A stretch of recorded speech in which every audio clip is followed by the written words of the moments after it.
Tidak sesuai dengan ilmu pengetahuan jika orang mengatakan demikian itu dengan membawa alasan bahwa sepanjang ingatan kita, perempuan selalu kerja di rumah dan tidak di dalam masyarakat. Sebab perkataan yang demikian itu sama saja salahnya dengan perkataan bahwa misalnya perempuan kodrat, alam selalu rambutnya panjang, selalu sepanjang ingatan kita. Kita belum pernah melihat perempuan yang tidak berambut panjang. Dan bukan saja tidak sesuai dengan ilmu pengetahuan, orang demikian itu juga tidak melihat lebih jauh dari panjang hidungnya. Tidakkah di zaman yang akhir-akhir ini kita melihat dengan mata sendiri ribuan perempuan-perempuan Indonesia yang tidak mendekam di rumah, tetapi bekerja di kantor-kantor, di pabrik-pabrik tenun, di pabrik-pabrik rokok, di pabrik-pabrik teh, di kebun-kebun tebu, menjadi kuli, menjadi mandor, menjadi klerk, menjadi komis, guru, dokter, wartawan, dan lain-lain. Tidakkah kita melihat saben hari dengan mata sendiri juga istri si bapak tani berduyun-duyun keluar dari rumah tangganya, menuju ke kota dan ke pasar-pasar dengan membawa macam-macam hasil kebunnya untuk berdagang di kota-kota dan di pasar-pasar itu? Di manakah yang dinamakan penghidupan menurut kodrat alam mereka untuk mendekam di rumah itu?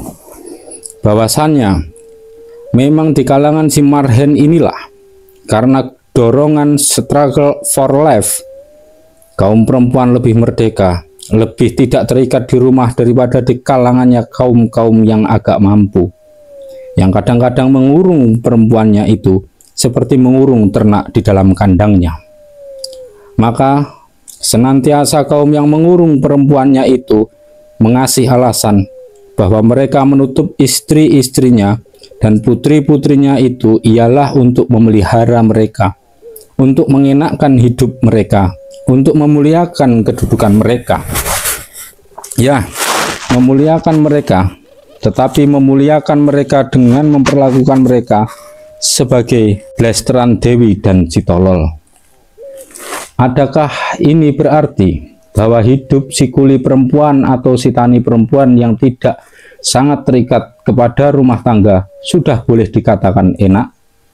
Ah, perempuan Marhen, ah Sarinah, pulang dari berkuli di pabrik atau di kebun, pulang dari berdagang di pekan yang kadang-kadang berpuluh kilometer jauhnya itu, masih menunggu lagi kepada mereka di rumah pekerjaan buat sang suami dan sang anak, masih menunggu pada mereka lagi pekerjaan menanak nasi, mencuci pakaian, mencari kayu bakar, memasak gulai. Sang suami habis kerja merebahkan dirinya di balai-balai, tunggu dipanggil makan. Tetapi Sarinah habis kerja di luar rumah masih adalah kerja lagi baginya di dalam dapur atau di dekat sumur. Bagi laki-laki adalah kerja 8 jam sehari atau kerja 10 jam sehari.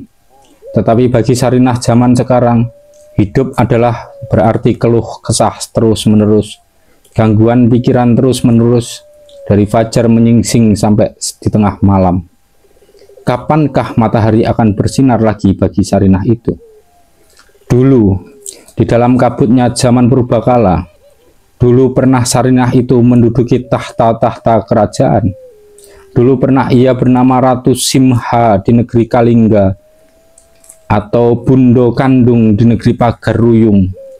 Dulu pernah ia bernama Sri Kandi yang mengepalai peperangan. Dulu di Nippon ia menurut Van Kol dan Prof. De Visser pernah berabad-abad lamanya memegang kecakrawatian masyarakat.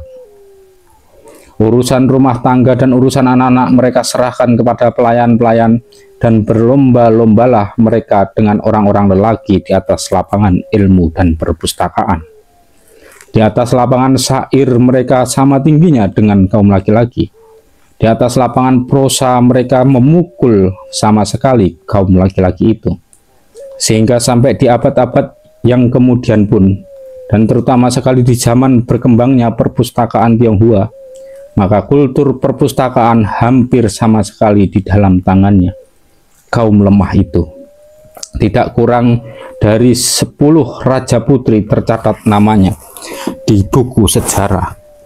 Antaranya Raja Putri Jinzhou yang termasyhur, yang menaklukkan negeri Korea di abad yang ketiga, yang semuanya menjalankan role yang penting di dalam sejarah. Di dalam buku-buku Tionghoa kuno, Nippon selalu disebut negeri kaum perempuan atau negeri raja-raja putri. Pada abad ke-10 dan ke-11, kaum perempuanlah yang membuat hukum-hukum negara. Ahli-ahli syair menamakan perempuan itu semennya masyarakat. Di zaman-zaman kuno itu tak pernah perempuan Nippon menekukkan lututnya di muka laki-laki. Di zaman Heian, anak laki-laki dan perempuan mendapat warisan yang sama besarnya. Di dalam hukum-hukum negara Kamakura, shogun adalah ditetapkan bahwa laki-laki yang meninggalkan istrinya, segala hak miliknya jatuh kepada istrinya itu. Dan buku di Nippon saya, Sarinah pernah berkuasa di dalam masyarakat. Di negeri-negeri lain pun, bangsa mana dan negeri manapun juga, sejarah banyak mencatat nama-nama raja-raja putri, nama-nama kepala-kepala pemerintah putri yang umumnya sangat baik pemerintahannya. Begitu baik sehingga misalnya berubah berpendapat bahwa sangat boleh jadi kaum perempuan itu lebih cakap buat urusan politik daripada kaum laki-laki.